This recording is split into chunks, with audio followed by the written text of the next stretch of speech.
جناب طاہر رضوی صاحب، ایک بات جو کہ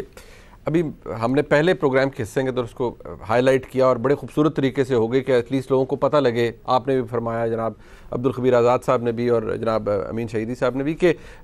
اصل حسینیت کیا ہے اور یزیدیت کیا ہے۔ ایک بات جو کہ میں اس لیے کہنا چاہوں گا کہ یہ سیاسی طور پر بھی استعمال کی جاتی ہے، یہ جو فتوے استعمال کیے جاتے ہیں وہ اپنی جگہ، لیکن یہ کیا ہے کہ ہم اپنی تقاریر کرتے ہوئے کوئی کہتا نہیں مذہبی ٹچ دے دیں اسے لوگوں کو اپنی طرف راغب کرنے کے لیے، یہ طریقہ کار کیا درست ہے یا اس کی اگر کسی سے پوچھا جائے تو لوگ کہتے ہیں نہیں جی اس کو آپ کیسے غلط کہہ سکتے ہیں؟ اگر کوئی شخص اپنی تقریر کے اندر اپنے چاہنے والوں کو اپنی طرف مائل کرنا چاہتا ہے اور وہ مذہب کا استعمال کرتا ہے، مذہبی افکار کا استعمال کرتا ہے، تو اس میں غلط کچھ نہیں ہے۔ دیکھیے گزارش یہ ہے کہ اگر تو وہ اپنے لیے کر رہا ہے پھر تو قطعاً جائز نہیں ہے، اگر وہ اللہ کے لیے کر رہا ہے اور واقعی اس کا منشور دستور یہ کہتا ہے تو پھر تو اس کو کرنا چاہیے۔ قرآن کریم میں کہا گیا لما تقولون ما لا تفعلون، جو کہتے ہو وہ کرتے کیوں نہیں۔ اب میں نے جیسے پہلے کہا کہ ہمارے ملک کے اندر تقریباً ہر جماعت کو موقع ملا ہے اقتدار میں آنے کا، کچھ تو ہمیں ایسا دے دیتے کہ جس میں ہم کہتے کہ واقعی یار انہوں نے اسلام کے لیے کچھ کیا ہے۔ یعنی دیکھیے ایک ہے جیسے ابھی پنجاب میں ہے یہاں مرکز میں قرآن کریم کا ترجمہ شامل کر دیا، سیرت کی بہت اچھی بات ہے، جس نے بھی کیا اس کو اجر ملے گا، لیکن ایک آپ کا نظام ہے، نظام عدل جو ہے آپ کا، نظام احتساب جو ہے آپ کا، وہاں تو ہمیں کوئی تبدیلی نظر نہیں آتی۔ سودی نظام ہے آپ کے ملک میں رائج ہے۔ ابھی میں بڑا حیران ہوا جو پٹیشن ایک ہوئی تو اس میں انہوں نے کہا 20 سال لگ گئے اس کا فیصلہ آتے، انہوں نے کہا جی 5 گنا ٹائم اور دیا جائے، یعنی 100 سال مزید 100 سال 75 سال گزر گئے ہیں، مزید 100 سال دے دے۔ تو بھائی بات یہ ہے کہ قرآن نے اسی کو کہا ہے کہ لما تقولون ما لا تفعلون، جو کہتے ہو وہ کرتے کیوں نہیں ہوں۔ میں کہتا ہوں جی اسلام رسول اللہ صلی اللہ علیہ وسلم سادگی، خلافت راشدہ سادگی، انصاف۔ سیدنا عمر بن خطاب سے ایک عام آدمی پوچھ لیتا ہے بتا عمر تیرا کرتا کیسے بنا ہے؟ ہاں سیدنا ابو بکر صدیق کہتے ہیں یہ حلوہ کیسے آیا؟ کہا جی جو گھر میں آتا ہے اس میں سے تھوڑا تھوڑا نکالا، کہتے ہیں آج کے بعد اتنا بیت المال سے جو ہے وہ آٹا کم کر دیں۔ یہ مثالیں ہم دیتے ہیں لیکن ان مثالوں پہ عمل کب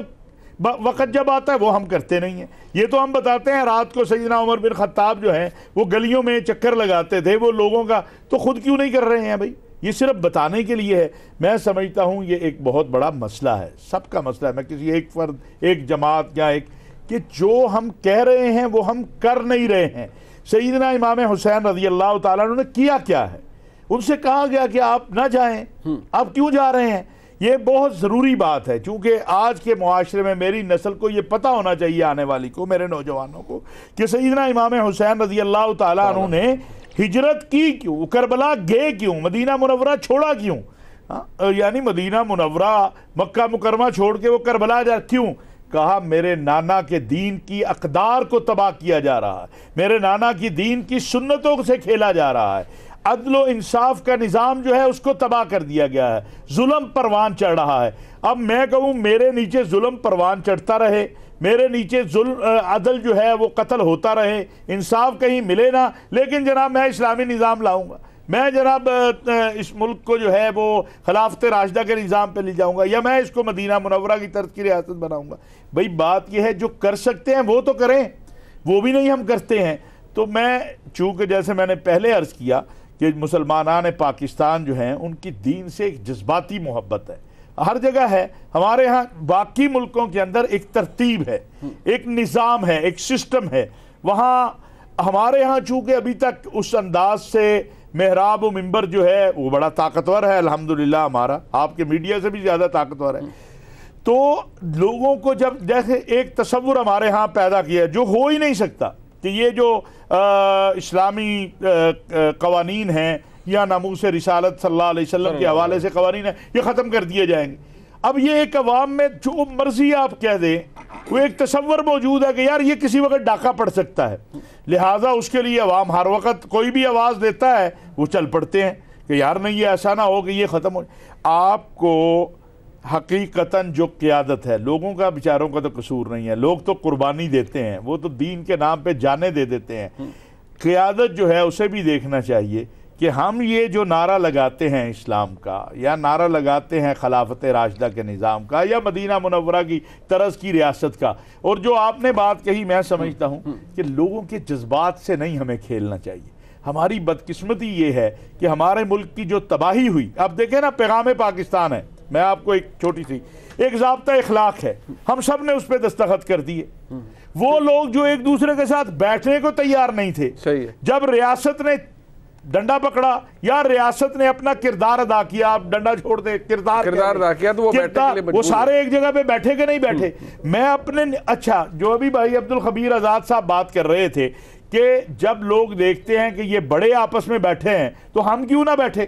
وہ جو ایک نفرت کا، لیکن چونکہ نفرت بکتی ہے، وہ ایک بہت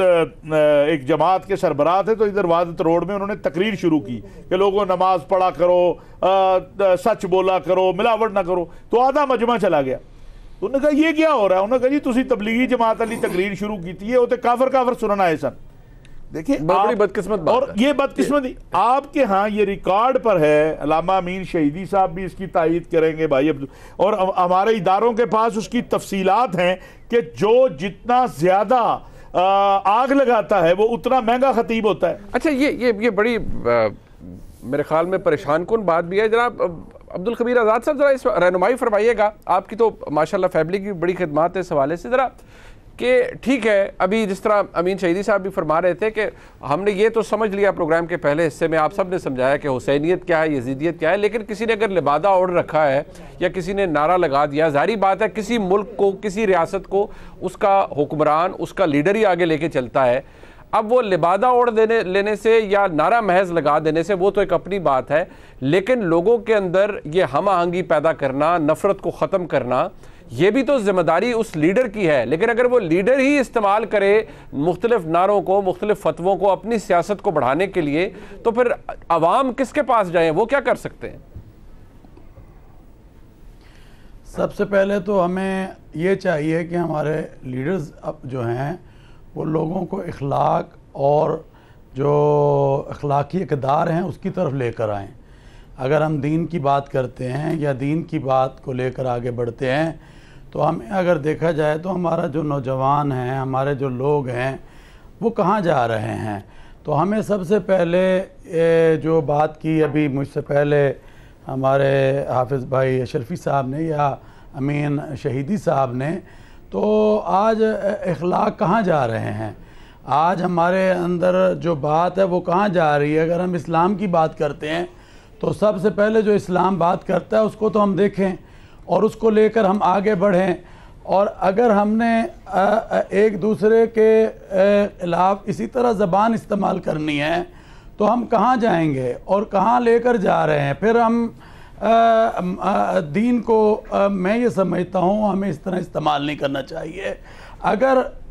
بات کرتے ہیں عمل بالمعروف و نہی عن المنکر کی، تو عمل بالمعروف و نہی عن المنکر ہمیں کیا کہہ رہا ہے؟ عمل بالمعروف و نہی عن المنکر تو ہمیں یہی کہہ رہا ہے خود بھی اچھی بات کرو، دوسرے کو بھی اچھی بات کی تلقین کرو، خود بھی بری بات سے رکو، دوسرے کو بھی بری بات سے رکنے کی تلقین کرو۔ تو میرا یہ خیال ہے کہ ہمیں جو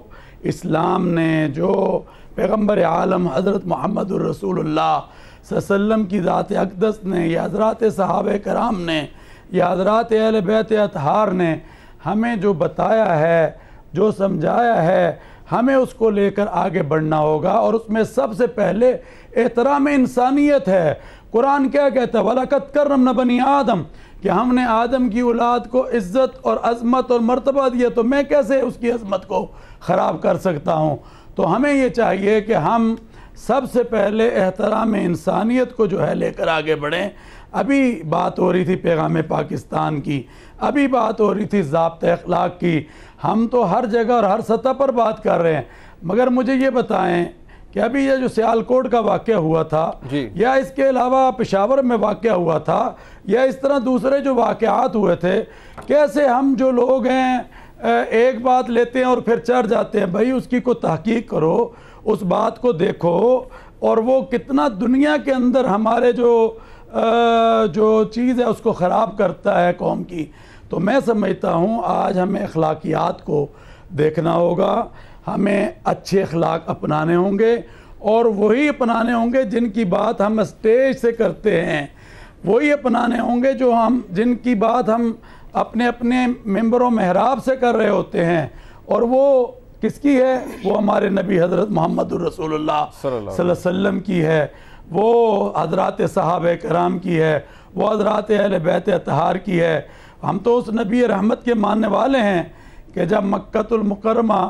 فتح ہوا تو سب اپنی میانوں سے تلواریں نکال کر ایک نعرہ لگا رہے تھے، اور وہ نعرہ یہ تھا الیوم یوم الملحمہ، آج ہم ان سے انتقام لیں گے جنہوں نے ہمارے اوپر ظلم کیا تھا، ستم کیا تھا۔ مگر جب رسول اکرم نبی رحمت حضرت محمد رسول اللہ صلی اللہ علیہ وسلم کو یہ معلوم ہوا تو آپ باہر تشریف لائے، اور آپ نے فرمایا کہ آج کا دن الیوم یوم الملحمہ کا نہیں ہے، آج کا دن الیوم یوم المرحمہ کا دن ہے، آج کا دن انتقام کا دن نہیں ہے، آج کا دن اللہ تعالیٰ کی رحمت کا دن ہے جو مکہ میں آ گیا، اس کے لیے محمد صلی اللہ علیہ وسلم معافی کا اعلان کرتے ہیں۔ تو ہم کہاں جا رہے ہیں؟ ہم تو اس نبی رحمت کے ماننے والے ہیں جو انہوں نے حجۃ الوداع کے موقع پر یہ کہا تھا کہ عربی کو اجمی پر، اجمی کو عربی پر، امیر کو غریب پر، غریب کو امیر پر، کالے کو گورے پر، گورے کو کالے پر، کوئی فوقیت فضیلت حاصل نہیں ہوگی الا بالتقوی۔ تو میں کہتا ہوں کہ میرے نبی نے اس کا پھر پریکٹیکل بھی کر دکھایا۔ صلی اللہ علیہ وسلم نے جب حضرت بلال کو کہا کہ بلال اس کعبے کی چھت پر کھڑے ہو جاؤ، اور وہ مکے کے سردار ایک لین میں کھڑے ہو کر یہ مشاہدہ کر رہے تھے کہ یہ وہی بلال ہے جسے ہم مکے کی گلیوں میں گھسیٹتے تھے، یہ وہی بلال ہے جسے منو پتھر رکھ کر ظلم و ستم اور جبر ڈھایا کرتے تھے۔ آج اسلام انسان کو، بلال کو تو دی جا رہی تھی عظمت، مگر اصل انسان کی عظمت کو بتایا جا رہا تھا کہ بلال اس کعبے کی چھت پر کھڑے ہو جاؤ۔ کہا یا رسول اللہ، میں فرمایا ہاں میں محمد تمہیں کہہ رہا ہوں، کیونکہ اس کعبے کی حرمت سے مومن کی حرمت زیادہ ہے۔ تو آج ہم کہاں جا رہے ہیں؟ آئیں ہم اپنے اخلاقیات کو ٹھیک کریں، اچھے اخلاق اپنائیں، اور دین نے جو ہمیں سمت دی ہے، دین اسلام نے جو ہمیں رستہ دیا ہے اس کو لے کر آگے بڑھیں۔ یہ اسلام کیسے پھیلا ہے؟ یہ انسانوں کو دیکھ کر پھیلا ہے، اور اگر انسان یہ کہیں گے کہ یہ فلاں ہیں، یہ فلاں ہیں، یہ فلاں ہیں، یہ فلاں ہیں، اور غلط غلط ناموں سے اور القابات سے ان کو پکاریں گے تو پھر کیا ہوگا؟ پھر یہ دین نہیں ہے۔ میں یہ سمجھتا ہوں آئیں ہمیں جو دین اسلام کا صحیح میسج دیا گیا ہے اس کو لے کر آگے بڑھیں، اچھے نوجوان پیدا کریں، اچھے انسان پیدا کریں، اور اخلاقی قدروں کو لے کر بالکل